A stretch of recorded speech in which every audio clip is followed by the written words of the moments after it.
The envelope sat on my kitchen table like a tomb. White, crisp, official. Final. My fingers trembled as I reached for it, the gold band on my left hand catching the late afternoon light for the last time. 5 years of marriage reduced to signatures on dotted lines. "Just sign it, Eliza," I whispered to myself, my voice echoing in the emptiness of the apartment that had once vibrated with promises of forever. Just sign it, and be done. The pen felt heavier than it should have as I scrawled my name, Eliza Ricci, soon to be Eliza Collins again. The ink bled slightly at the edges, as if even it knew this was all wrong. But Daniel had made his choice. 3 months ago, I'd discovered the texts, the hotel receipts, the perfume that wasn't mine. The classic story of a husband who'd found someone younger, someone who hadn't spent the last 2 years crying over negative pregnancy tests. The irony wasn't lost on me that this morning's test had been different. I glanced at the torn pieces in the trash can. 2 pink lines that had appeared too late. A cruel joke from a universe that had never been particularly kind to me. I wasn't going to trap a man who no longer wanted me with a child. I wouldn't tell him. I couldn't. My phone buzzed, jolting me from my thoughts. My sister, Mia. "Did you do it?" she asked without preamble. "Just did," I replied, my voice steadier than I expected. "It's over." "Good. Now get dressed. I'm taking you out tonight. No arguments." I started to protest, but knew it was pointless. Mia had decided I needed distraction, and once she set her mind to something, resistance was futile. Besides, maybe she was right. Maybe what I needed was loud music, meaningless conversation, and enough alcohol to numb the hollow ache spreading through my chest. "Fine," I conceded, "but nothing fancy." "I'm not in the mood to dress up." Mia's laugh tinkled through the phone. "Darling, it's my treat. We're going somewhere special. Wear that black dress I bought you for Christmas. The one with the slit." I hung up knowing I'd end up wearing exactly what she suggested. That was our dynamic. She pushed, I yielded. It had been that way since we were children, and despite everything, I found comfort in its predictability. At least some things never changed. The dress hugged my body in ways that reminded me I was still young. 28, not ancient, though the emptiness inside me felt prehistoric. My reflection stared back at me, hollow-eyed despite the careful makeup, hair falling in loose waves over bare shoulders. I looked like someone playing dress-up, pretending to be whole when pieces of me were scattered in the divorce papers on my kitchen table and the torn pregnancy test in my bathroom trash. Mia arrived in her typical whirlwind, all expensive perfume and rapid-fire chatter. "You look gorgeous. See? I told you that dress was perfect. He was an idiot to let you go. Where are we going?" I asked, ignoring her comment as I slipped on heels I hadn't worn in months. "Alchemy." Her eyes sparkled with excitement. My stomach dropped.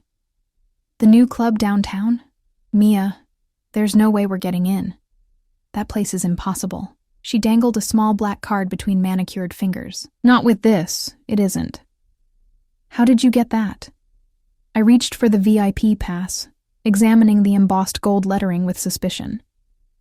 "I know people who know people." She shrugged, the gesture dismissive in a way that made me uneasy. Mia had always moved in circles slightly above our middle-class upbringing, but lately her connections seemed increasingly mysterious. The club pulsed with energy and money, both flowing freely beneath dimmed chandeliers and between bodies draped in designer labels. Mia navigated the space with practiced ease, nodding to security guards who stepped aside without question. I followed in her wake, feeling increasingly out of place despite my careful appearance. "Relax," she whispered, squeezing my hand as we were escorted to a private section cordoned off by velvet ropes. Tonight is about new beginnings. The VIP area overlooked the dance floor from an elevated position, allowing its occupants to observe the crowd while remaining separate. Only a handful of tables populated this exclusive space, each surrounded by beautiful people exuding the quiet confidence of those accustomed to privilege. "Mia," I hissed as we were led to an empty table. "What exactly are you not telling me?" Her smile flickered with something I couldn't name. "Just trust me. I promised I'd look after you, didn't I?" A server appeared with champagne we hadn't ordered, pouring 2 glasses before disappearing. I took mine, grateful for the distraction and the alcohol. To freedom, Mia toasted, raising her glass. To freedom, I echoed, though the word tasted bitter on my tongue. The champagne was excellent, probably more expensive than anything I'd ever tasted.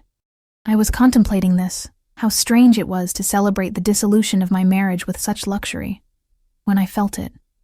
A shift in the air, a ripple through the crowd below. Something had changed. I turned instinctively toward the entrance, where a small commotion was taking place. The crowd parted like water around stones for 3 men moving through the club. Even from my elevated position, I could feel their presence, particularly that of the man in the center. He moved with liquid grace, unhurried yet purposeful, tall, broad-shouldered, dressed in a suit that looked like it cost more than my car. His dark hair was cut short, severe against olive skin. I couldn't make out his features clearly from this distance, but something about him made my skin prickle with awareness. "Who is that?" I asked Mia, not taking my eyes off the trio as they approached the VIP area. She followed my gaze, her expression unreadable. "That's Luca Moretti." The name meant nothing to me, but the reverent way she said it told me it should. "And he is the owner of this club, among other things." She sipped her champagne, watching me over the rim of her glass. "He's also the reason we're here." I snapped my attention back to her. "What are you talking about?" But Mia's eyes had moved past me, her smile widening into something practiced and bright. "Mr. Moretti, thank you for the invitation." I froze, suddenly aware of a presence behind me, a subtle cologne with notes of cedar and something darker, the quiet confidence of someone who never needed to raise their voice to be heard. Slowly, I turned. Luca Moretti was more striking up close than I'd expected. Early 30s, with features that belonged on ancient Roman coins, strong jaw, straight nose, full mouth set in a serious line. But it was his eyes that caught me. Dark as midnight, intelligent, and currently fixed on me with an intensity that made my breath catch. "Ms. Collins." His voice was deep, touched with an Italian accent that caressed rather than stumbled over English. "Your sister said you'd be joining us tonight." The plural caught my attention immediately. "Us?" My eyes darted to Mia, who avoided my gaze. "I'm sorry. I think there's been a misunderstanding," I began, rising to my feet only to find myself oddly unsteady. Moretti stepped forward, one hand catching my elbow to stabilize me. The touch burned through the thin fabric of my dress. "Are you feeling unwell?" The room tilted slightly, colors bleeding at the edges of my vision. "I just need some air," I managed, though my tongue felt oddly heavy. His eyes narrowed, flicking to my half-empty champagne glass before turning to Mia. Something passed between them, a look I was too disoriented to interpret. "Marco," he said sharply, and one of his companions stepped forward. "Take Ms. Collins to my office. She needs to lie down." "No," I protested, trying to pull away, but my limbs wouldn't cooperate. "Mia, what's happening?" My sister's face swam before me, guilt warring with determination in her expression. "It's for your own good, Eliza. You'll understand." "What did you do?" I whispered, but darkness was already creeping at the edges of my consciousness. The last thing I remembered was being lifted into strong arms, the scent of cedar enveloping me as Luca Moretti's voice rumbled against my ear. "I've been waiting a long time to meet you, Eliza." 5 years later, I had built a new life far from my past. New name, new city, new purpose. My small bookshop on the outskirts of Boston barely broke even most months, but it was mine. And it was honest.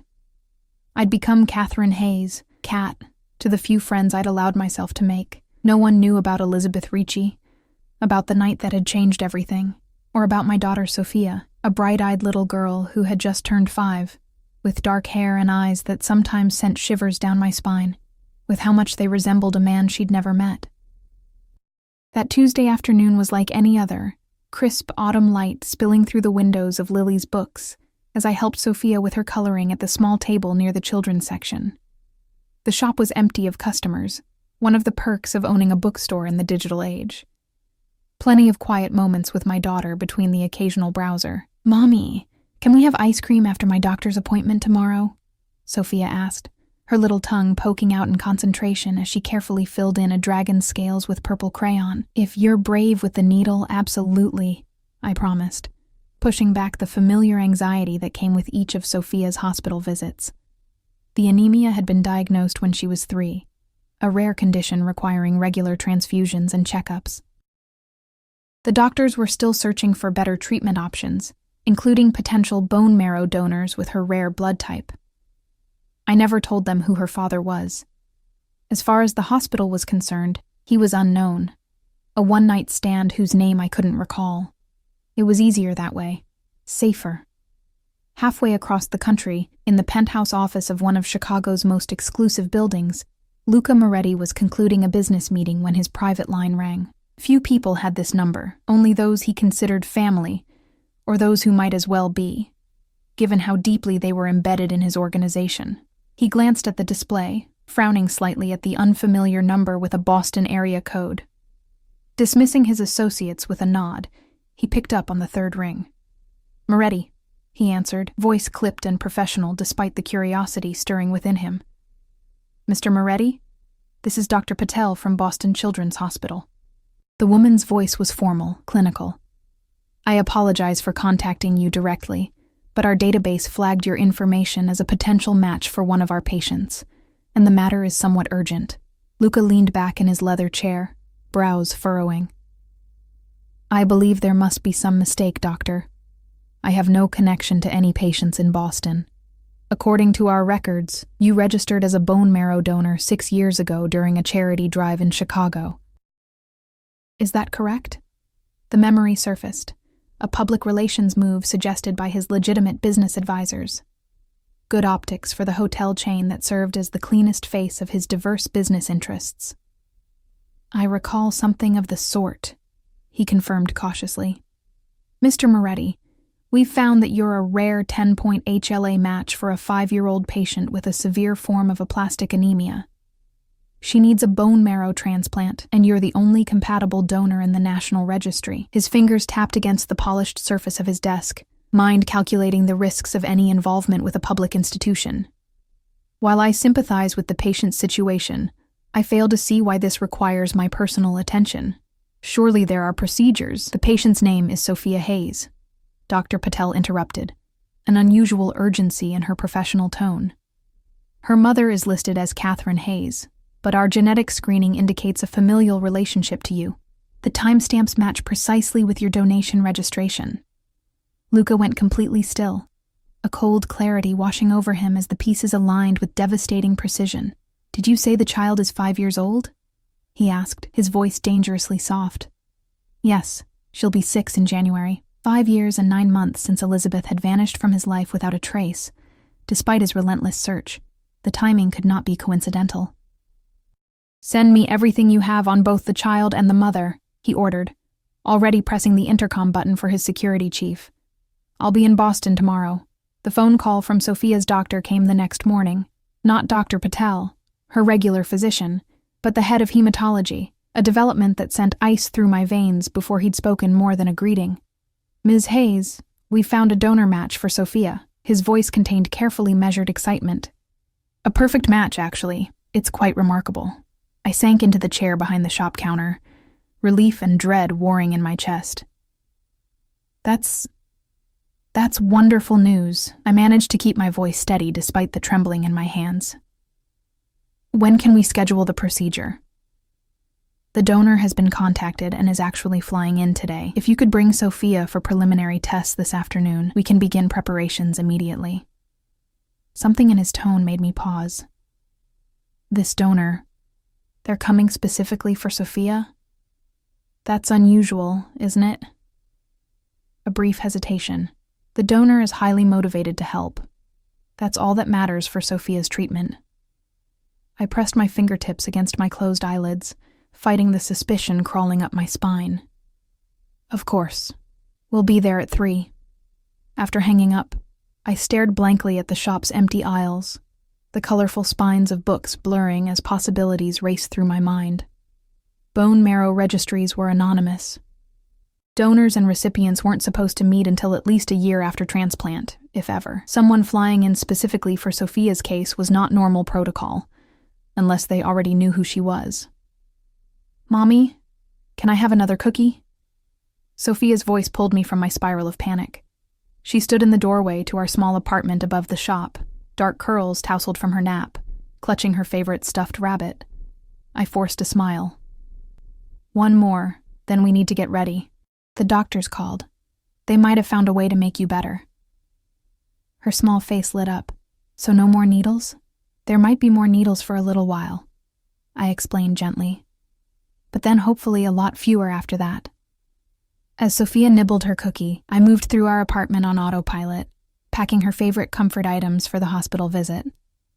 All the while, my mind raced with calculations. If my suspicions were correct, we had hours, at most, before my carefully constructed facade crumbled. 5 years of hiding, of looking over my shoulder, of jumping at shadows, all about to end. I'd never told anyone the full truth about that night 5 years ago, or the weeks that followed. How I'd woken in a penthouse apartment I didn't recognize, with Luca Moretti watching me from across the room. How he'd explained with chilling calm that my sister had owed him a substantial debt, a debt he'd agreed to forgive in exchange for me.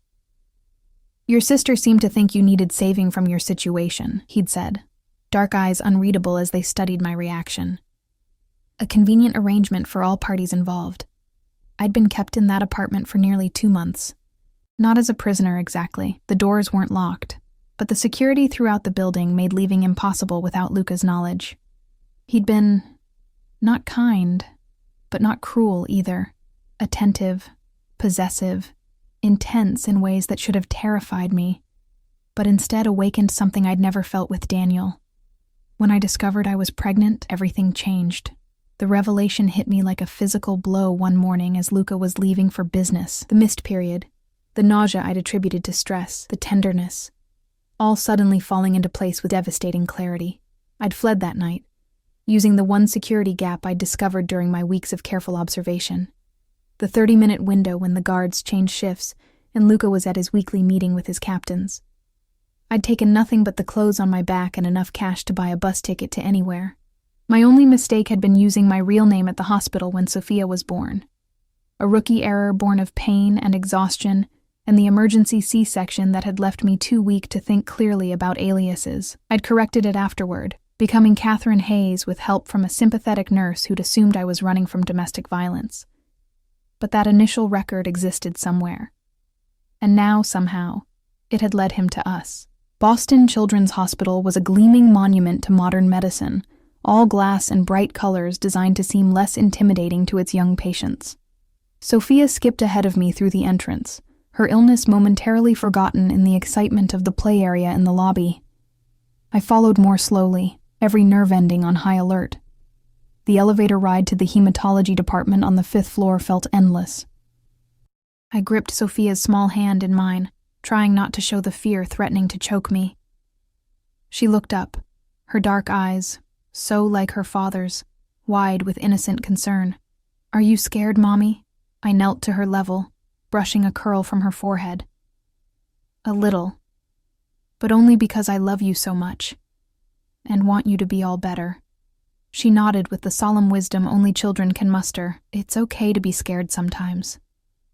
"Doctor." Patel greeted us with her usual warm professionalism, but I detected an unusual tension in her movements as she led us to the examination room. She seemed to be studying Sophia with new interest. Or perhaps I was just projecting my own paranoia. "We'll need to draw some blood for preliminary testing," she explained to Sophia, who immediately looked to me for reassurance. "Then we'd like to do a quick scan to prepare for the procedure." "Will it hurt?" Sophia asked in a small voice. "Just a pinch," Dr. Patel promised. "You've been so brave with all your treatments. This is no different." As the nurse prepared for the blood draw, Dr. Patel gestured for me to step outside the room. The hallway was quiet, most of the day's appointments already concluded. "Ms. Hayes," she began, voice lowered, "I want to be transparent with you. The donor match for Sophia, he's requested to meet with you privately before proceeding." Cold washed through me. "That's against protocol." "It is," she agreed, looking uncomfortable. But given the circumstances and the urgency of Sophia's condition, I've made an exception. What circumstances? I asked, though I already knew.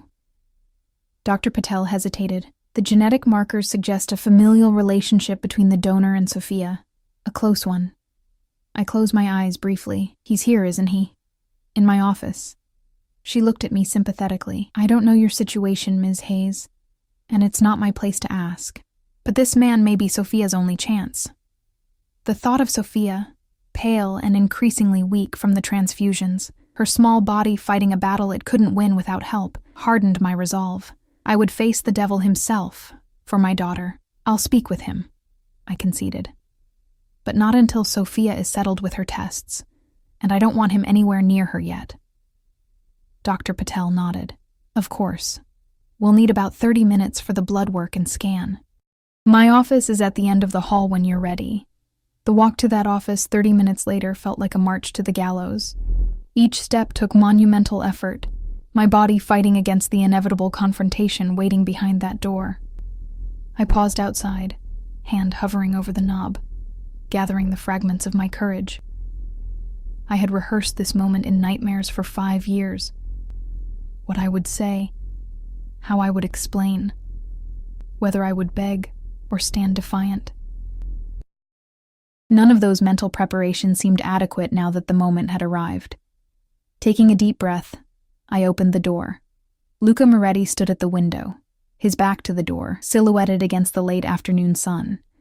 He'd always possessed the uncanny ability to fill a room with his presence, and 5 years had not diminished that power. If anything, the man before me seemed larger, more substantial than the one I remembered. Or perhaps it was just the weight of what lay between us. He turned slowly, and I fought the urge to step backward. His face was leaner than I remembered, the angles sharper, a new scar tracing a thin line along his jaw. But his eyes, those dark, penetrating eyes, were exactly as I'd remembered them, exactly as I saw them each day in our daughter's face. Elizabeth. My name in his mouth felt like an invasion, a claiming. It's Catherine now, I replied, proud that my voice remained steady. The corner of his mouth lifted slightly. Not quite a smile, more an acknowledgement of a move in a chess game. Of course it is. Silence stretched between us, electric with unspoken accusations. I forced myself to step fully into the room, closing the door behind me. How did you find us? I asked finally. I didn't. Fate did. He moved away from the window, each step measured and deliberate. Quite poetic, don't you think? Of all the bone marrow donors in the world, the only match for our daughter is her father. The casual use of our daughter sent anger flaring through me. She's not. Don't. His voice cut like a blade, though he hadn't raised it. Don't insult both of us with denials. I've seen her. The timing is exact, and the genetic markers confirm it beyond any doubt. I swallowed hard. You've seen her? Through the observation window during her scan. She has my mother's curls. Something flickered across his face, an emotion I couldn't identify. You should have told me. So you could what? Add a child to your collection of possessions? The words spilled out, sharper than I'd intended. Use her as leverage to keep me trapped? He moved then, closing the distance between us with alarming speed. I flinched, but held my ground as he stopped just inches away, close enough that I could smell the familiar cedar notes of his cologne. Is that what you think of me? He asked quietly, dangerously.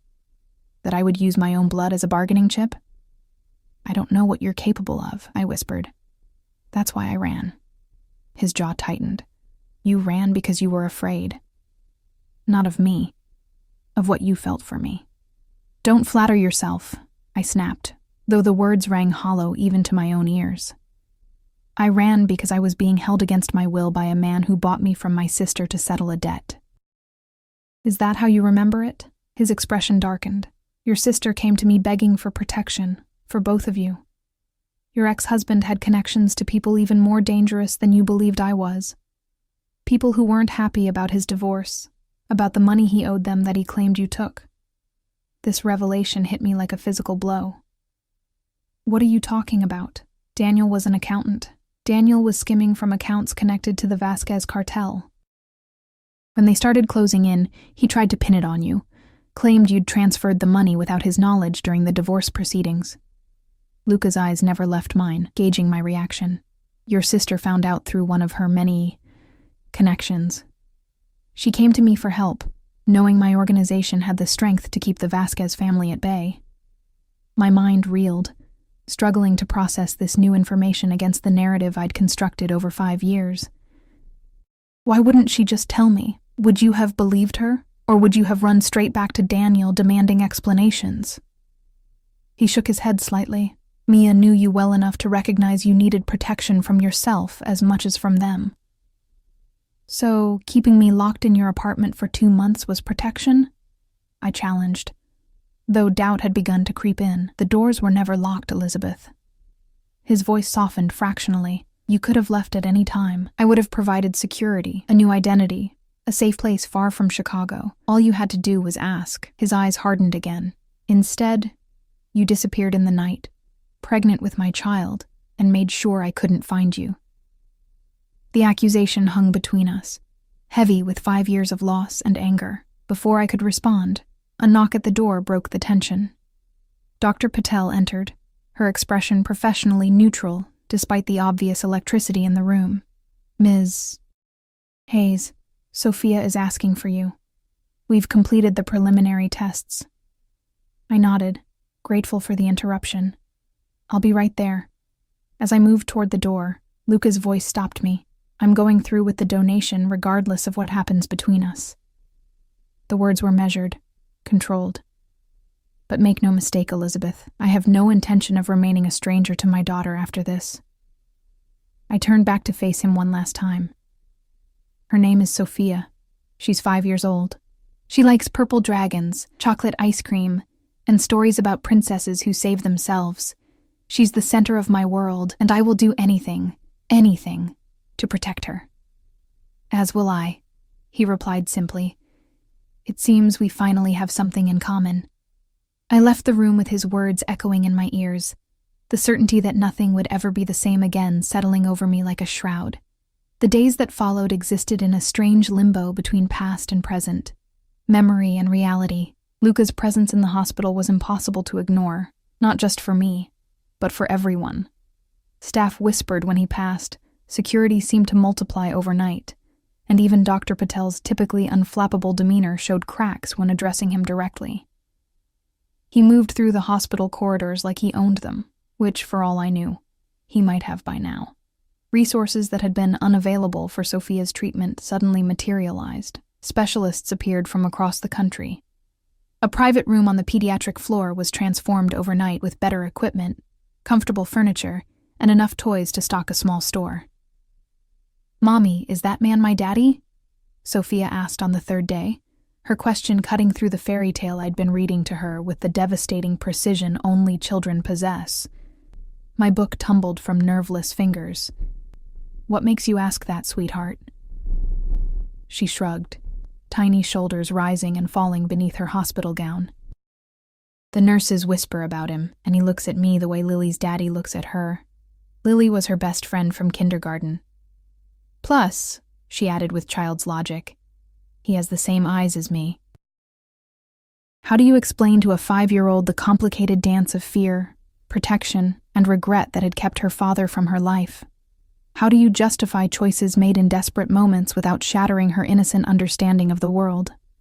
Yes, I admitted finally, the truth a relief and a burden simultaneously. He's your father. Does he not like me? Her lower lip trembled slightly. Is that why he never came before? Oh, Sophia. I gathered her small body against mine, mindful of the IV line. No, baby. He didn't know about you. It was complicated grown-up stuff. But he's here now because he wants to help make you better. She considered this with the solemn deliberation unique to children. Will he stay? After I'm better? The question I'd been avoiding even in my own thoughts. I don't know, sweetheart. That's something we'll have to figure out together. Later that evening, after Sophia had fallen asleep, I found Luca waiting in the small family lounge adjacent to her room.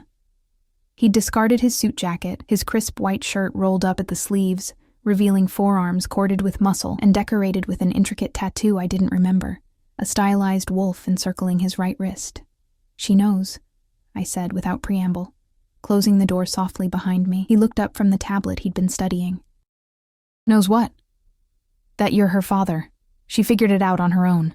Something flashed across his face. Pride, perhaps, or satisfaction. "She's perceptive, like her mother. She wants to know if you're staying after the transplant." I sank into the chair opposite him, suddenly exhausted. I didn't know what to tell her. Luca set aside his tablet, giving me his full attention. The intensity of his gaze hadn't diminished over the years. If anything, it had grown more focused, more deliberate. "What do you want me to tell her?" he asked quietly. "The truth would be nice," I replied, an edge creeping into my voice. "But I'm not sure either of us knows what that is anymore." He leaned forward, elbows resting on his knees. "Here's my truth, Elizabeth. I have a daughter I didn't know existed until 3 days ago. A daughter who needs me. Not just my bone marrow, but me. I have no intention of disappearing from her life again, voluntary or not." The implied accusation hung between us. "And here's mine," I countered. "I have spent 5 years building a life where my daughter is safe, a normal life, with friends and school and birthday parties. Not a life where she's watched by guards or taught to fear shadows or wonders if her father will come home bloodied. Or not at all." His jaw tightened. "Is that what you think her life would have been? Tell me I'm wrong." Instead of answering, he stood and moved to the window overlooking the hospital garden, now dark in the late evening. "Things have changed in 5 years. Have they?" I challenged. "Or have you just gotten better at hiding them?" He turned, the ambient light from the corridor catching the angles of his face. "I won't apologize for who I am or what I've built, but I will say this. Everything I've done has been to secure a future, a legacy." His gaze held mine, unwavering. I never knew what for until now. Something in his tone made my heart skip. Before I could respond, his phone buzzed. He glanced at it, his expression hardening instantly. "We have a problem," he said. "All business now. My security team has detected unusual surveillance patterns around the hospital. Someone's watching, and not my people." Cold dread washed through me. "You think it's them? The people Daniel was involved with?" "It's a possibility we can't ignore." He was already moving toward the door. "I'm doubling security on this floor. No one enters without my personal approval." "Luca," I called after him, my voice catching. "If anything happens to her." He paused, turning back. For a brief moment, the mask of control slipped, revealing something raw and fierce beneath. "Nothing will happen to her, or to you. Not while I breathe." Then he was gone, leaving me alone with the weight of old fears and new uncertainties. The transplant procedure was scheduled for the following morning. Dr. Patel had explained the process in detail, how they would harvest bone marrow from Luca's hip bones, then infuse it into Sophia's bloodstream, where the healthy stem cells would hopefully make their way to her bone marrow and begin producing healthy blood cells. "It's not an instant cure," she'd cautioned. "The recovery period is significant, and there are risks of complications. But given the perfect HLA match, Sophia's chances are excellent." I spent that night in the recliner beside Sophia's bed, watching her sleep, her dark lashes casting shadows on cheeks too pale, her small chest rising and falling in the rhythm that had become my world's most essential sound. Fear and hope battled within me as I tried to imagine our life after this crossroads. Would Luca demand custody? Would he try to take us back to Chicago? Would I fight him if he did? Should I? Dawn broke with no answers, just the quiet routine of shift change and the soft beeping of monitors. Luca appeared at 6, freshly showered and dressed in hospital-provided clothes for the procedure. Despite the utilitarian garments, he still emanated authority, nodding to the security personnel stationed outside Sophia's room as he entered. "Good morning," he said, his voice gentle as he took in Sophia's sleeping form. "Has she been resting well?" "As well as can be expected." I straightened in the chair, wincing as my stiff muscles protested. "The pre-procedure meds make her drowsy." He moved to the bedside, his movements carefully measured as if afraid to disturb the air around her. With uncharacteristic hesitation, he reached out, his fingertips barely brushing a dark curl from her forehead. "She looks like my mother," he murmured, more to himself than to me. "Same curls, same stubborn chin. She has your eyes," I found myself saying, "and your focus.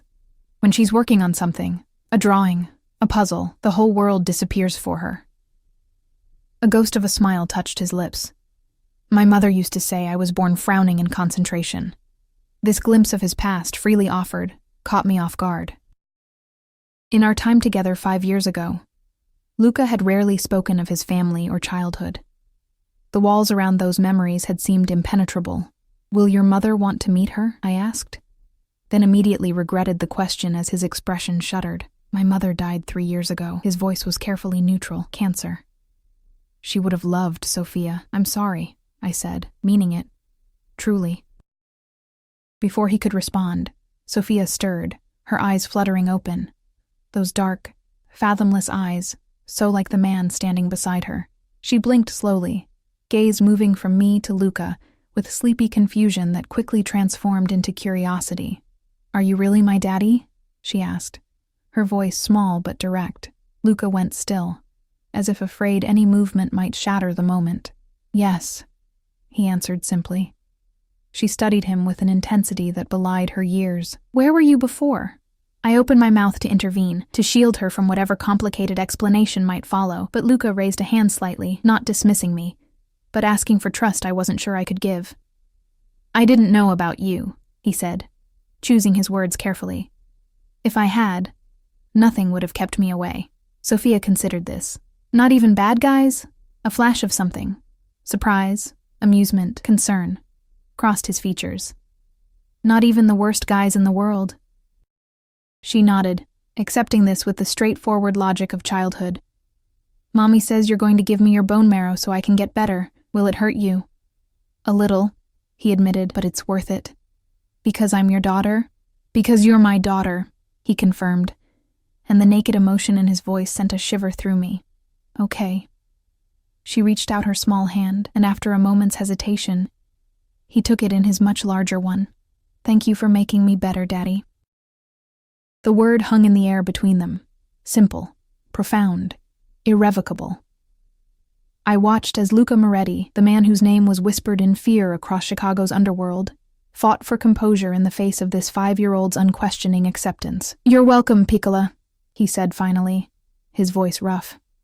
"It's my honor."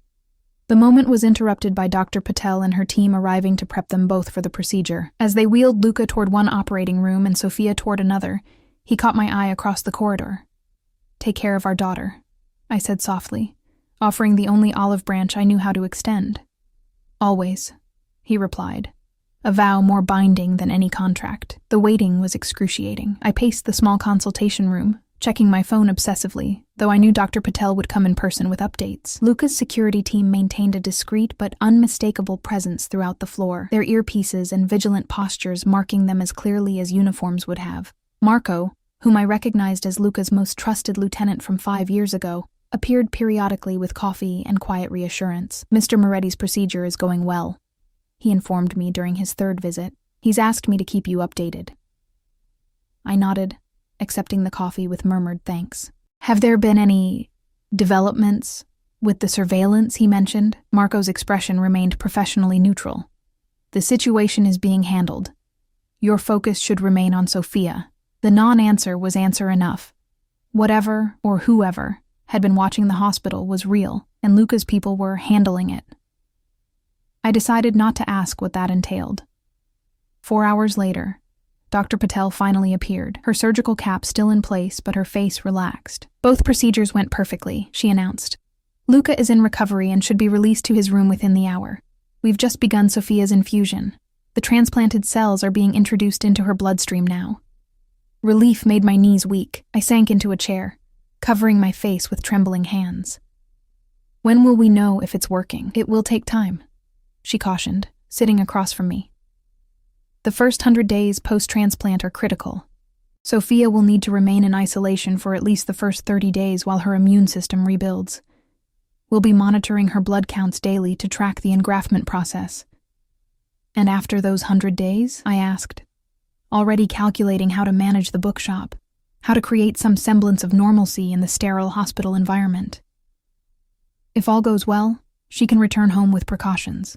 Her immune system will remain vulnerable for up to a year, but many children return to school and regular activities within 6 months. Home.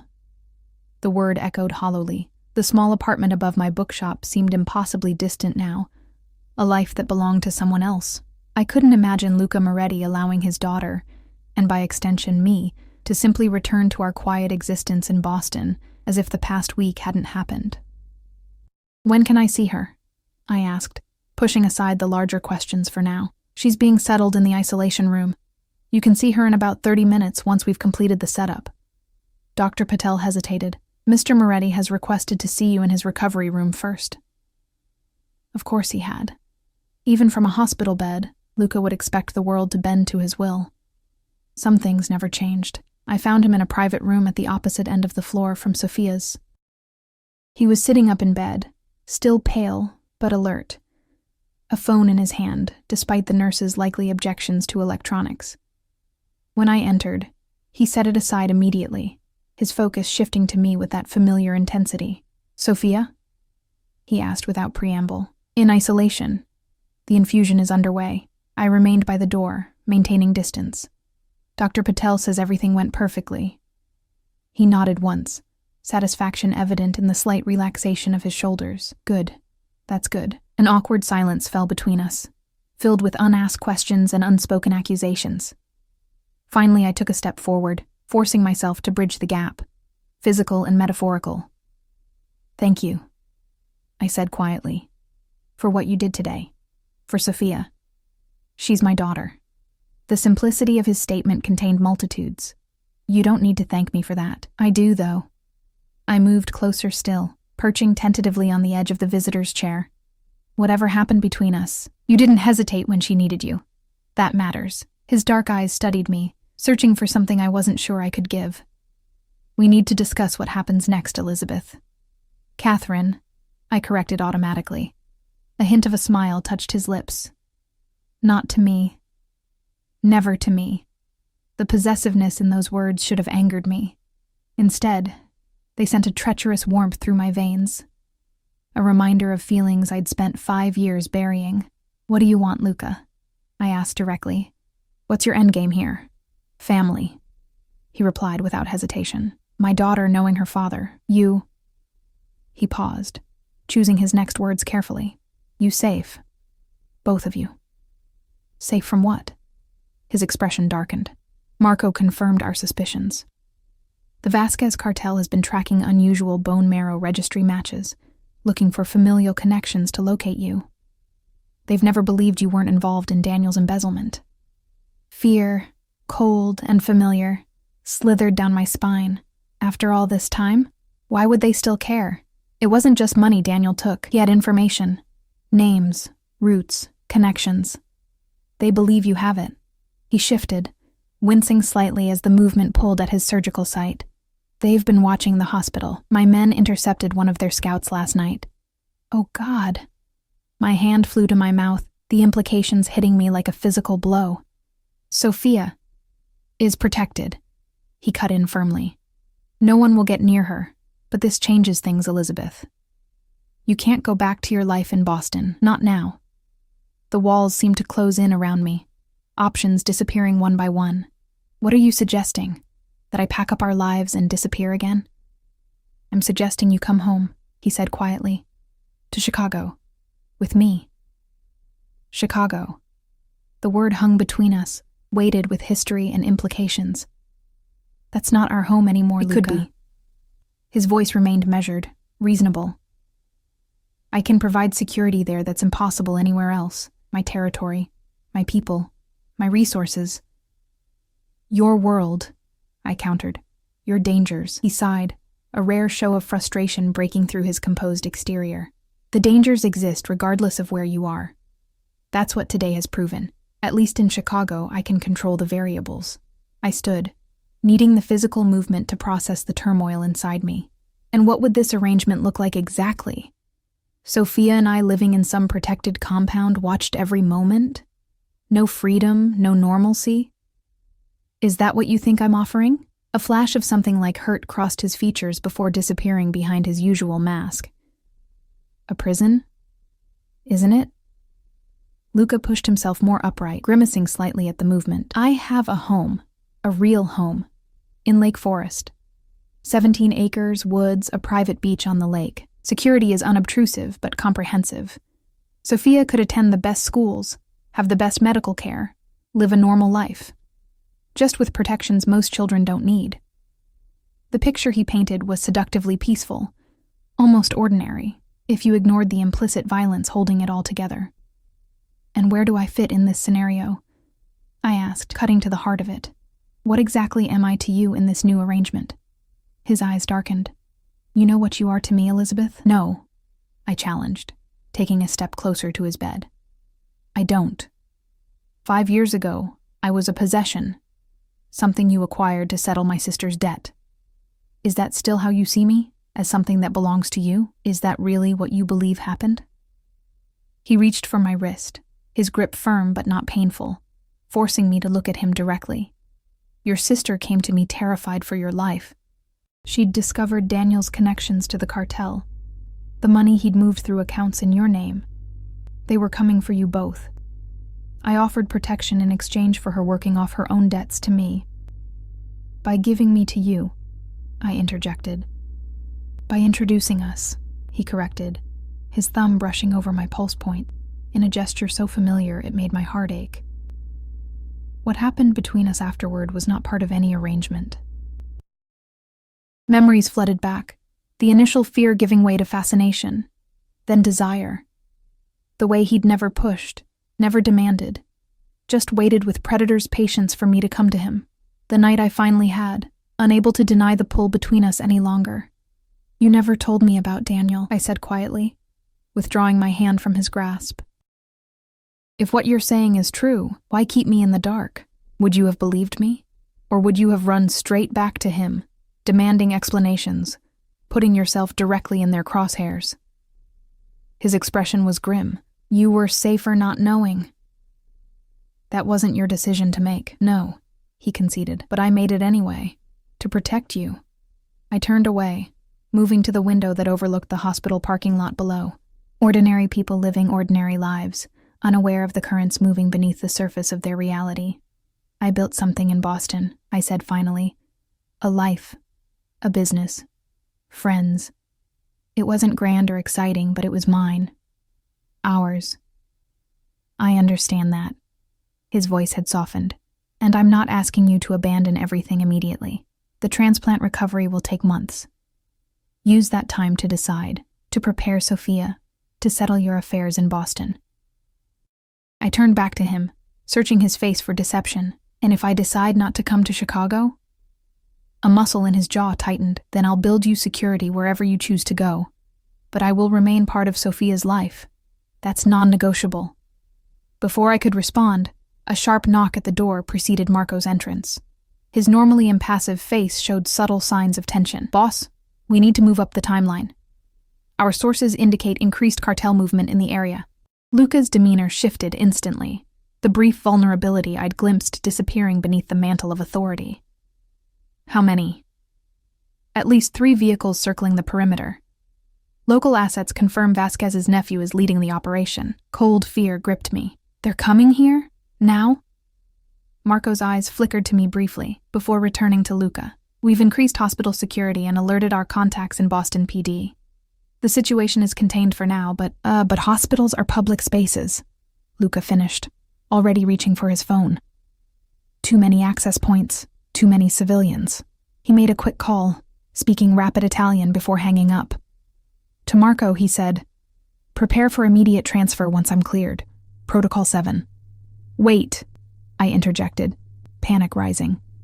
Transfer where? Sophia can't be moved. She just had the transplant. She needs to be in isolation under medical supervision. Which is why we're bringing the medical supervision to a secure location, Luca explained, his tone leaving no room for argument. I've arranged for a private medical facility at my estate outside the city. Dr. Patel and her core team will accompany us. You can't just, I began. I can, and I will, he cut in, voice hardening. This isn't a negotiation, Elizabeth. This is Sophia's life. The blunt reminder silenced my objections. However much I disliked Luca making unilateral decisions, he wasn't wrong. If the cartel had found us, the hospital was dangerously exposed. I need to be with Sophia, I said, retreating toward the door. She'll be frightened by all this activity. Luca nodded. Marco will escort you. Don't leave her side until I come for you both. The isolation room where Sophia was recovering had been transformed in the brief time since I'd last seen it. Medical equipment was being prepped for transport. Staff moved with controlled urgency, and 2 men I didn't recognize but immediately identified as Luca's security stood discreetly by the door. Dr. Patel was checking Sophia's vitals, her professional demeanor slightly strained. She looked up as I entered, relief washing over her features. Ms. Hayes, I was about to send for you. There's been a change in our treatment plan. I've spoken with Luca, I confirmed, moving immediately to Sophia's bedside. My daughter was awake but groggy, her small face confused by the activity around her. Mommy? She questioned sleepily. What's happening? I stroked her hair, forcing a reassuring smile. We're going on a little trip, sweetheart. Somewhere quiet where you can rest and get better. But is Daddy coming too? The question twisted something in my chest.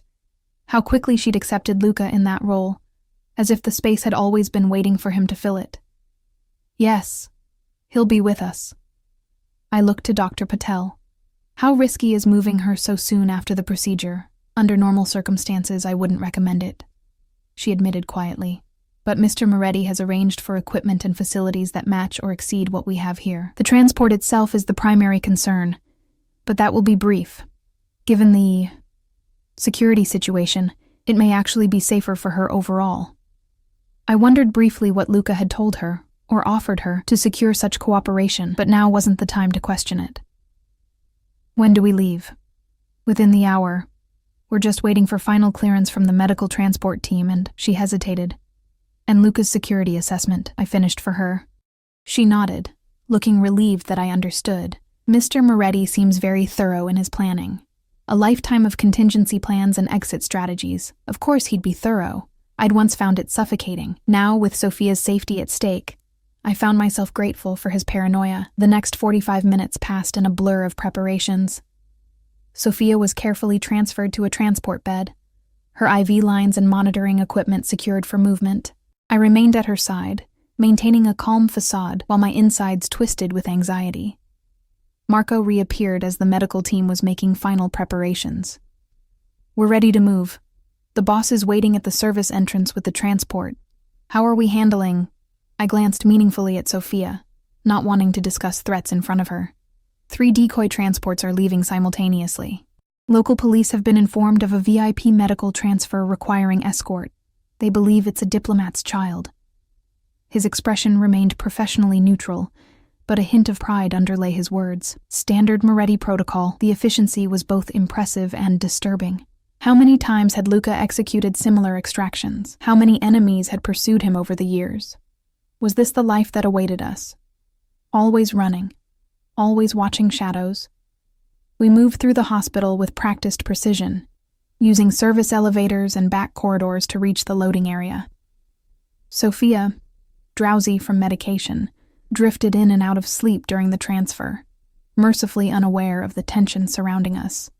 At the service entrance, a sleek black medical transport waited, engine running. What appeared to be a standard ambulance was anything but, I realized as we approached. The reinforced exterior, tinted windows, and subtle armoring betrayed its true purpose.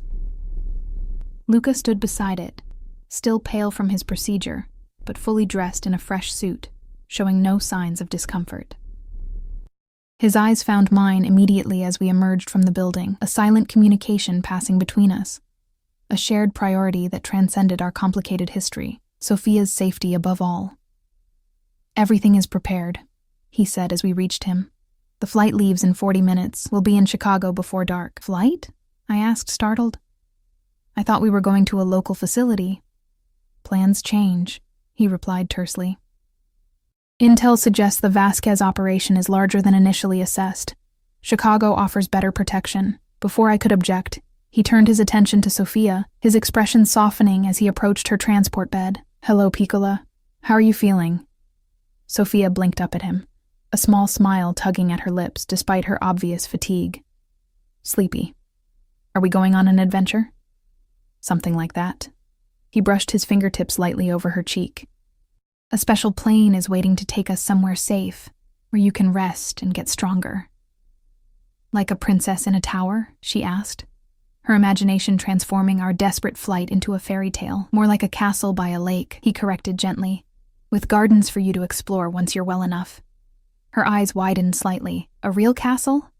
"Real enough," he promised, sharing a look with me over her head.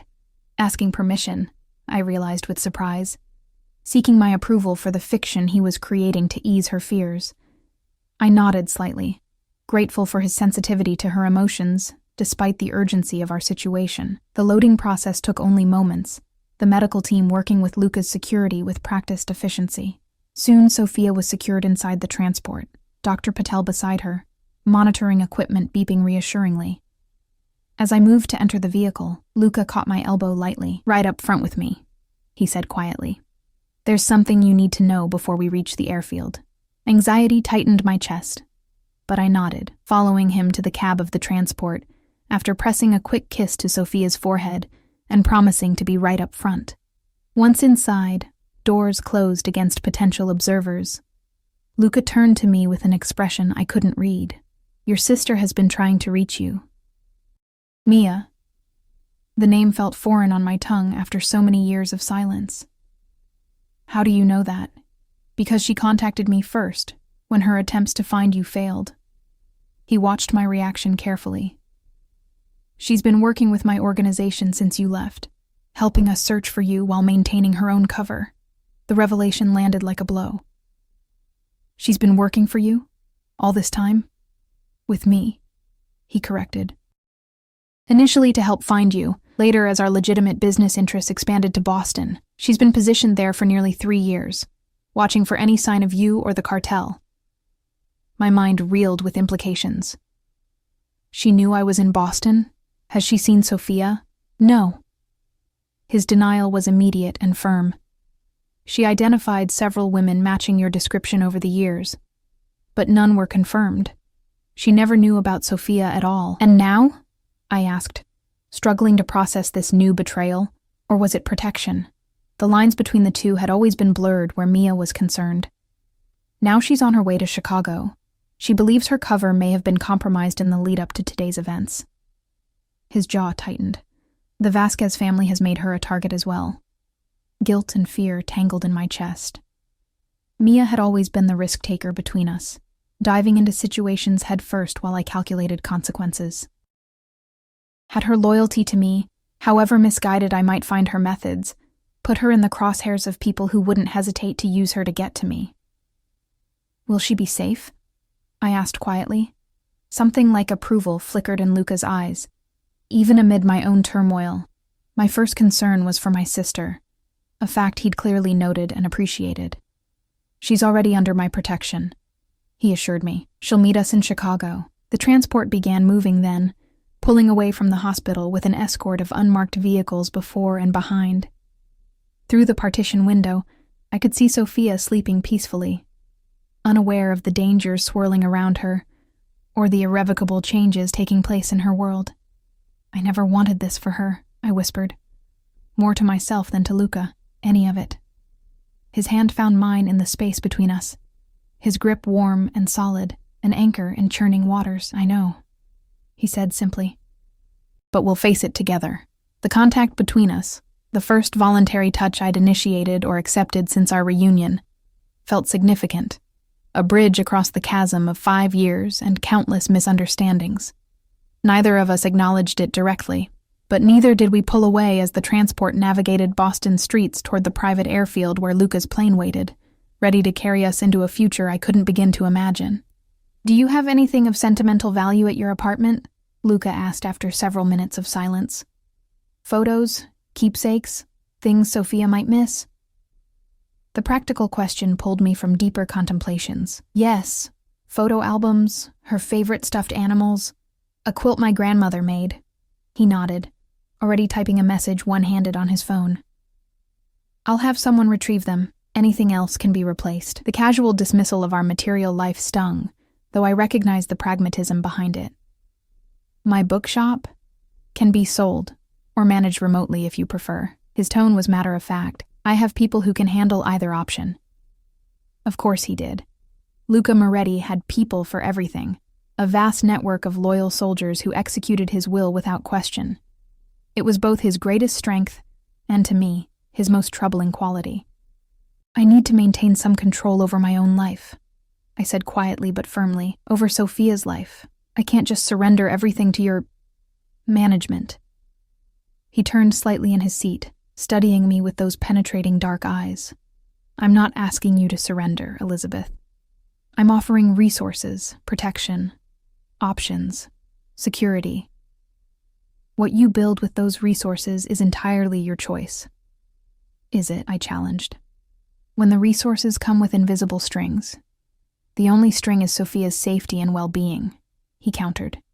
Beyond that, make whatever choices you want. I wanted to believe him.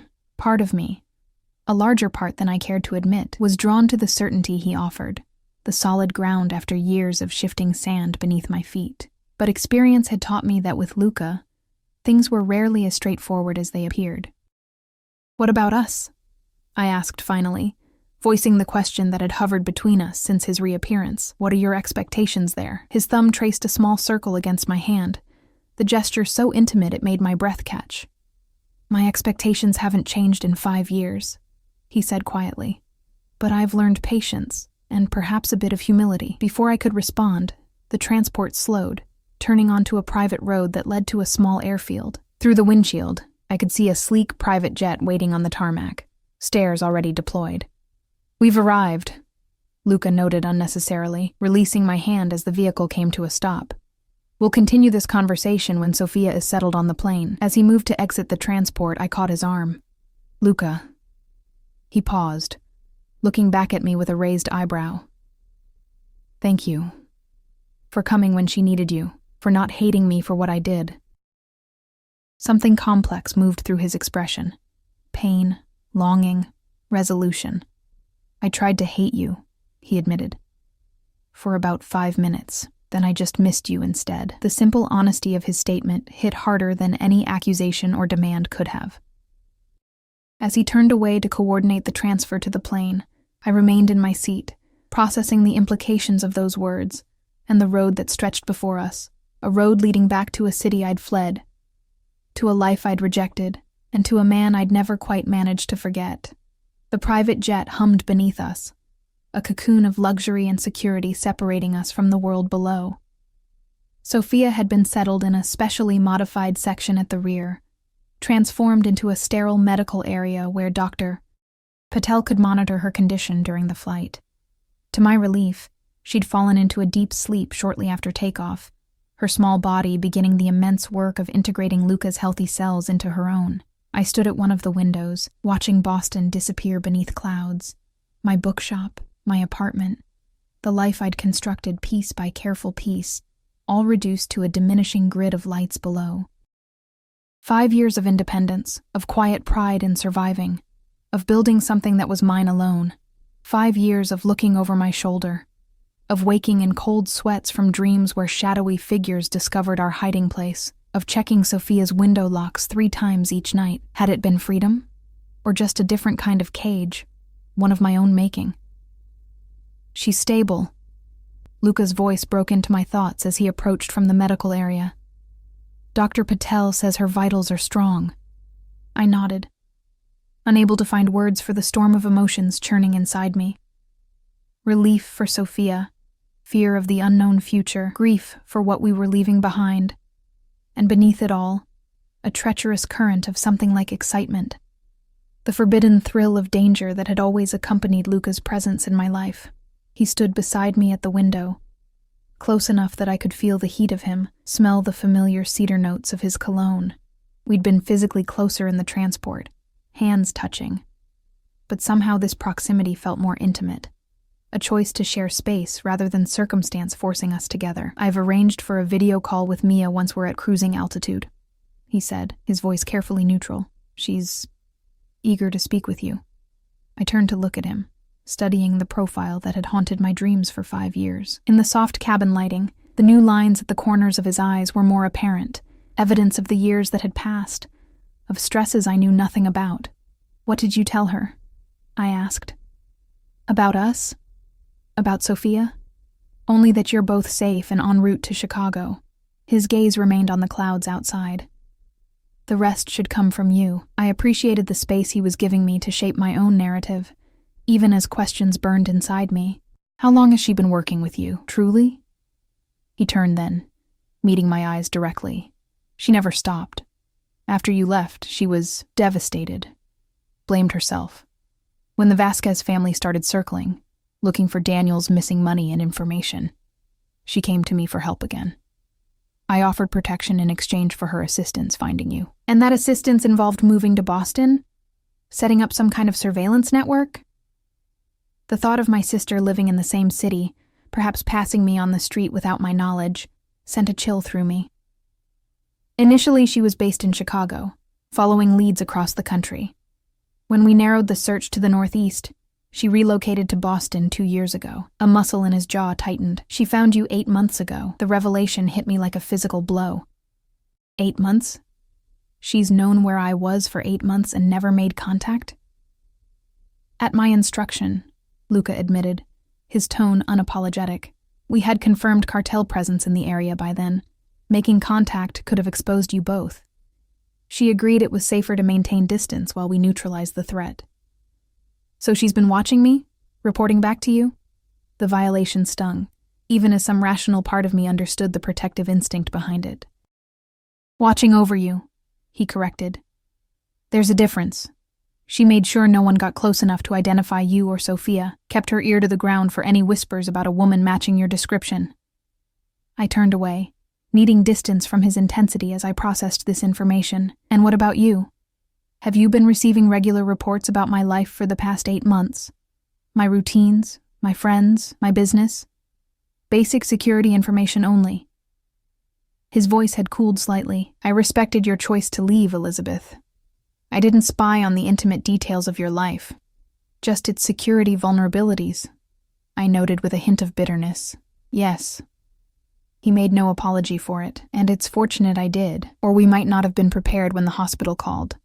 He was right, and we both knew it. Without his resources, his preparation, his immediate response, Sophia might still be in that hospital, vulnerable to the people who'd been hunting me for 5 years without my knowledge. The realization drained the fight from me. I sank into one of the plush leather seats, suddenly exhausted. I don't know how to feel about any of this, Luca. Grateful, angry, betrayed, relieved. It's all tangled together. He took the seat across from me, his posture relaxed, but his eyes sharp, missing nothing. You don't need to decide right now. We have time. Do we? It feels like everything is moving at warp speed. 24 hours ago, my biggest concern was whether the new shipment of mystery novels would arrive before the weekend. A ghost of a smile touched his lips. You always did love your books. I remember finding you in my library that first week, curled up with Marquez when you were supposed to be at dinner.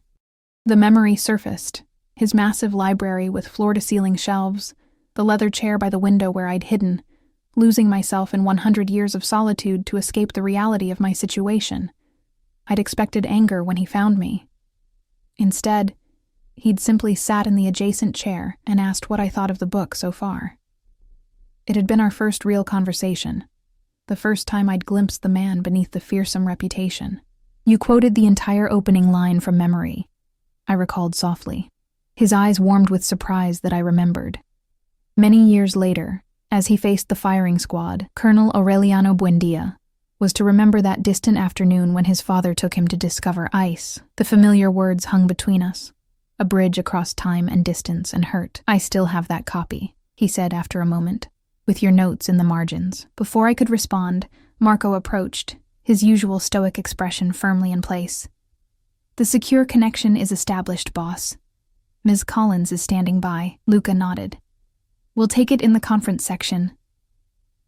As Marco retreated, Luca stood and extended his hand to me, an offer of support, not a demand. After a brief hesitation, I took it, allowing him to help me to my feet. Whatever you decide about the future, he said quietly, remember that Mia has spent 5 years trying to protect you, in her own way. Just as you've protected Sophia, the gentle reminder of our shared priority, protection of those we loved, whatever the cost, steadied me as we moved to the jet's small conference area, where a secure tablet had been set up for the call. Mia's face appeared on the screen, and my breath caught at the sight of her. 5 years had added subtle lines around her eyes and a new maturity to her features, but her expression, anxious, hopeful, determined, was exactly as I remembered. Eliza, she breathed, her eyes drinking in the sight of me. God, it's really you, Mia. My voice cracked on her name, years of absence and misunderstanding and love colliding in those 2 syllables. Luca squeezed my shoulder gently before stepping away. I'll check on Sophia. Take as long as you need.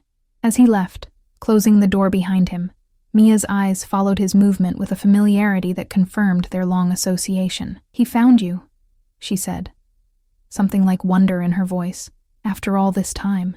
He didn't find me, I corrected. Fate did, apparently, or medical science. Briefly, I explained about Sophia's condition, the bone marrow match, the hospital's call to Luca. With each revelation, Mia's expression shifted from shock to understanding to a deep, complicated pain. A child, she whispered. My niece, and I never knew. No one knew, I said, not quite able to keep the defensive edge from my voice. That was the point. Why didn't you tell me? The hurt in her question was genuine. Even if you had to run from him, from that life, why cut me out completely? Because you were the one who put me there in the first place, I replied, old anger surfacing. You delivered me to him like some kind of offering, a payment for your debts. Mia flinched as if I'd slapped her. Is that what you think happened? Isn't it? She shook her head slowly, disbelief etching her features. Eliza, I came to Luca for help because Daniel had put a target on your back. The Vasquez family thought you were involved in his embezzlement scheme. They were coming for you, for both of us. So Luca claims, I acknowledged. But why the deception? The drugged champagne? Waking up in his penthouse with no explanation? Because you wouldn't have believed the truth, she said simply. You were still defending Daniel, still making excuses for him, even after finding evidence of his affairs. If I'd told you he was involved with cartel money laundering, that he'd implicated you to save himself, would you have agreed to go with Luca for protection? Put that way, her reasoning made a twisted kind of sense. The Eliza of 5 years ago had been naive, trusting to a fault, desperate to salvage some meaning from the wreckage of her marriage. You still should have given me the choice, I insisted, though with less conviction. Maybe. Mia's eyes glistened with unshed tears. But I couldn't risk your life on maybe. Not when the Vasquez family had already killed 2 of Daniel's associates and their wives. This was new information, a darker dimension to the danger I'd been in. Luca never told me that part. He wouldn't have, she confirmed. He was trying to protect you from the worst of it. We both were. She hesitated, then added quietly, Daniel disappeared 3 days after you went to Luca's. They found parts of him washing up on Lake Michigan for weeks. Horror washed through me, not for the man who had betrayed me in every conceivable way, but for how close I had come to sharing his fate. If not for Mia's intervention, for Luca's protection. I'm sorry, Mia continued when I remained silent, processing this revelation. For the deception, for the years of separation, for missing the chance to know my niece. But I'm not sorry for keeping you alive, Eliza. I'd make the same choice again. The familiar stubborn set of her chin, the fierce protectiveness in her eyes. This was the sister I'd known all my life. Impulsive, sometimes misguided, but loyal to her core. She has your smile, I said finally, the anger draining away to leave bittersweet acceptance in its place. Sophia. When she finds something funny, she gets the same crinkle at the corners of her eyes. Mia's breath hitched, tears finally spilling over. Tell me about her? Please? As we flew toward Chicago and an uncertain future, I told my sister about her niece, about first steps and favorite books, stubborn tantrums and surprising kindnesses, the dimple in her left cheek and her passion for purple dragons. With each detail, each shared laugh and tearful smile, the years of separation seemed to narrow, not disappear but become navigable. By the time Luca returned to inform us we were beginning our descent, something fundamental had shifted. Not forgiveness, exactly, but understanding. The beginnings of a bridge back to the sister I'd lost. "We'll be landing in 20 minutes, Luca said, his eyes moving between my face and the screen, assessing the outcome of our conversation. "Mia, the car will meet you at the service entrance as planned." She nodded. "All business now." "I'll be there. The team has already secured the perimeter." As the call ended, I looked up at Luca with new clarity. "You've been planning this for months, haven't you? Not just since the hospital called, since Mia found me in Boston." He didn't insult my intelligence by denying it. "Contingency planning is second nature in my world. Yes, I had extraction protocols in place from the moment we confirmed your location. For when the Vasquez family found me," I concluded. "For when, not if," he corrected grimly. They were never going to stop looking. The information Daniel stole was too valuable, and their pride too wounded. I should have felt manipulated, but instead, a strange calm settled over me. The elaborate chess game Luca had been playing while I remained oblivious had been for my protection, mine and Sophia's. The realization didn't erase the complications between us, but it framed them in a different light. "I need to check on Sophia before we land," I said, standing. Luca nodded, stepping aside to let me pass, but as I moved toward the medical section, I paused beside him. Without overthinking, I raised my hand to his cheek, the first voluntary touch I'd initiated since our reunion. "Thank you," I said quietly, "for watching over us when I didn't know we needed it." His expression remained carefully controlled, but I felt the slight lean of his face into my palm, the barest acknowledgement of vulnerability beneath the armor. "Always," he replied simply. The landing was smooth, the transition from plane to waiting vehicles executed with military precision. Sophia, still sleeping under sedation, was transferred to a medical transport, while Dr. Patel rattled off instructions to the new medical team waiting on the tarmac. I remained at my daughter's side, marveling at how easily Luca's world absorbed us, enfolding us in its protective embrace. The convoy moved through Chicago's streets with purpose, police escorts smoothing our path, though I suspected Luca's influence rather than official cooperation was responsible. As the urban landscape gave way to wealthy suburbs and eventually to exclusive lakeside properties, I watched the passing scenery with a surreal sense of déjà vu. Chicago had been my home once, before Daniel, before Luca, in the brief window of independence after college. I'd loved its energy then, its unapologetic blend of grit and sophistication. Now it felt like a foreign country, familiar in outline but strange in detail. The estate when we reached it was not what I'd expected. In my mind, Luca Moretti would live in some ultra-modern fortress, all glass and steel and ostentatious security. Instead, the gates opened to reveal grounds that seemed to belong to another era entirely. Mature trees lining a winding drive, glimpses of Lake Michigan glittering between them, and at the center, a stone manor house that managed to be imposing without feeling cold. "It was built in the 1920s, Luca commented from beside me, noting my surprise. "I had it restored rather than replaced. Some things deserve preservation." The loaded statement hung between us, as the convoy circled to the rear of the house, where a discreet medical entrance had been prepared. The next hours passed in a blur of activity, Sophia being settled into a hospital-grade room that someone had taken pains to make child-friendly, with colorful murals on the walls and a window seat overlooking the gardens. Medical staff establishing monitoring routines, security personnel moving with quiet efficiency through the background of it all.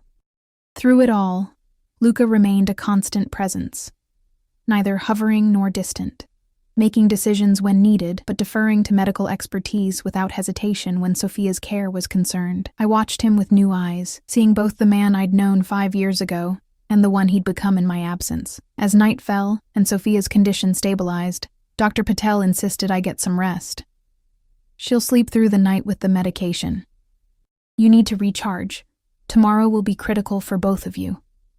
Reluctantly, I allowed myself to be led from Sophia's room to an adjacent suite that connected to hers through a shared bathroom. The space was elegant without being ostentatious. Cream walls, dark wooden furniture, a bed that looked sinfully comfortable after the stress of the past days. Your things will arrive tomorrow, Luca informed me from the doorway, respecting the boundary of the threshold. I had Marco retrieve the items you mentioned, plus whatever else seemed personal or sentimental. Thank you. I sat heavily on the edge of the bed, the weight of everything finally catching up to me. For all of this, the medical setup, the rooms, the consideration. He studied me for a moment, his expression softening. You should know that Mia arrived safely. She's in the East Wing if you want to see her, though I suggested she wait until morning. I nodded, grateful for the space to process one reunion at a time. Tomorrow would be better. Rest then. He turned to leave, then paused. Elizabeth. I looked up, meeting his gaze across the room. Welcome home, he said quietly, then closed the door behind him, leaving me alone with the implications of those two simple words. Home. Was that what this place could become? Not just a safe haven during Sophia's recovery, but something more permanent?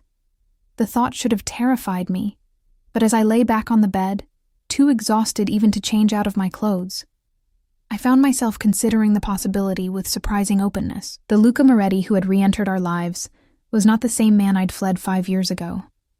Or perhaps I was simply seeing him more clearly now, understanding the context for actions I'd once interpreted through the lens of fear and resentment.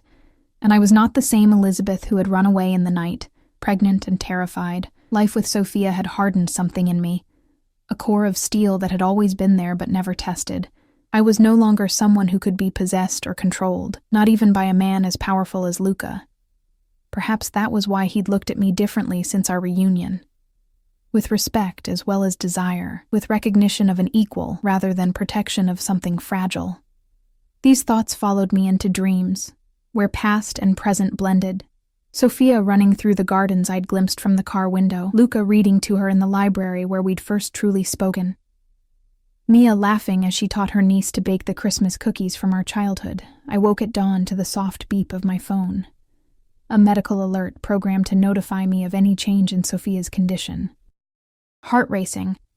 I checked the message to find not an emergency but good news. Her first post-transplant blood work showed promising signs, with donor cells beginning to establish themselves. Relief washed through me as I made my way to her room, finding her still sleeping peacefully, her color already slightly improved. Dr. Patel looked up from her chart with a cautious smile. Early days, she warned. But the initial response is encouraging. Her body is accepting the new cells without significant resistance. Thank God, I breathed, taking my usual place in the chair beside her bed. There's someone else who will want to hear that news, Dr. Patel noted, nodding toward the door. I turned to find Luca standing there, dressed impeccably as always, but with subtle signs of a sleepless night in the shadows beneath his eyes. When our gazes met, something passed between us. Relief, shared purpose, the unspoken acknowledgement that whatever lay ahead, Sophia's well-being would remain our North Star. Good news? He asked, though I suspected he'd already been briefed. The best possible start, Dr. Patel confirmed. I've adjusted her medication schedule based on these results. If you'll excuse me, I need to consult with the hematology team. As she left, Luca approached Sophia's bedside with that same careful reverence I'd noticed in the hospital, as if still unsure of his right to be near her, to claim the title of father that biology had granted him. She has your strength, I said softly. The doctors in Boston were always amazed at how she handled the treatments, how she bounced back. Pride flickered in his eyes. She has your resilience, he countered. I've only ever been stubborn. You're the one who rebuilds, who adapts. The compliment, genuine without agenda, warmed something in my chest. We stood in companionable silence, watching our daughter sleep, until Luca spoke again. I've been thinking about what you said yesterday, about control, about building your own life. His voice was measured, thoughtful. I want to show you something, when you're ready. Something that might help you see a path forward here. Curiosity piqued. I glanced at him. What is it? Better to show than tell. The corner of his mouth lifted slightly. It's not far. Just at the edge of the property. When Sophia wakes and you've had breakfast, if Dr. Patel agrees she's stable enough for you to step away for 30 minutes. I found myself nodding, intrigued despite my caution. All right.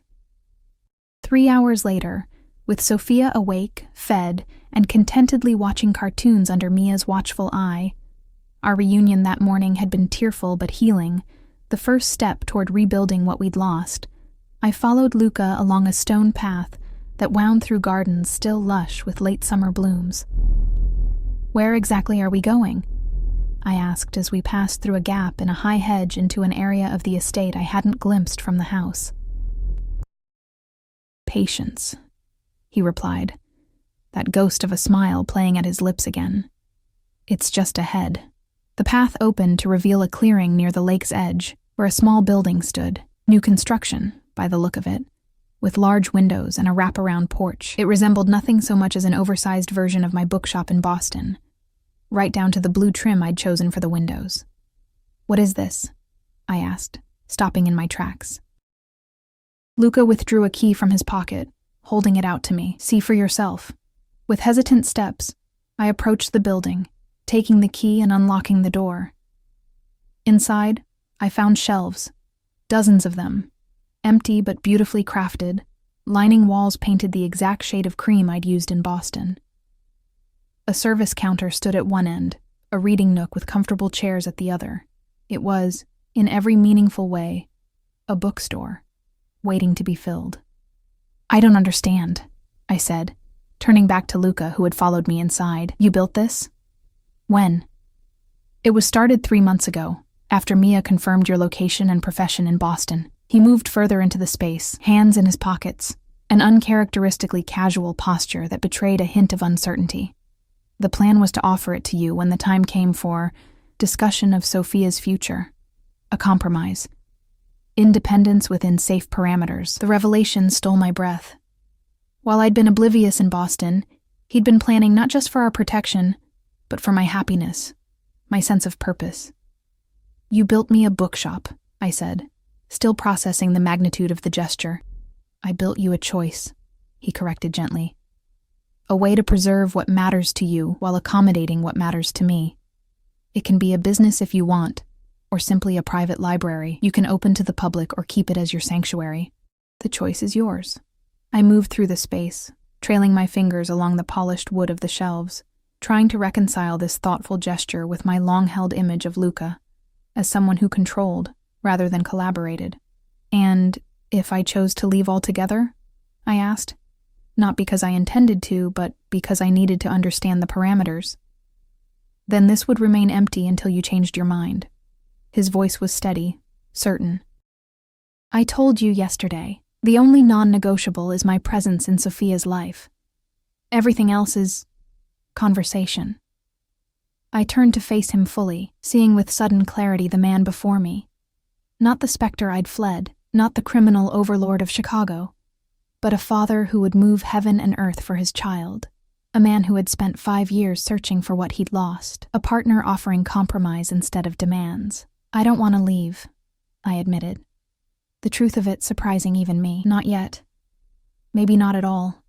But I need time, Luca, to adjust, to rebuild trust, to understand what this, I gestured between us, could become. He approached slowly, giving me time to retreat if I wished. When I held my ground, he stopped just close enough that I could feel the warmth of him, see the flecks of amber in his dark eyes. Time we have, he said softly. The rest we'll figure out together. In the distance, faintly, I could hear Sophia's laughter drifting from the house, our daughter, surrounded by people who would protect her with their lives, beginning her journey toward healing. Ahead of us stretched possibilities I hadn't dared imagine, a life neither completely of Luca's world, nor completely separate from it, but something new we might build together. I reached out, bridging the final distance between us, my fingers intertwining with his. Not a surrender, but a collaboration. Not an ending, but a beginning. Together, I agreed, sealing the promise with a gentle squeeze. The path ahead would not be simple or straight. There would be challenges, medical, emotional, practical, as Sophia recovered and we navigated the complexities of our new reality. The Vasquez threat still loomed. My sister and I had years of misunderstanding to work through, and Luca and I had a chasm of hurt and absence to bridge. But standing there in the bookshop he had built for me, with the sound of our daughter's laughter carrying on the breeze, I felt something I hadn't experienced in 5 long years: hope, unfolding like the pages of a new story, one we would write together.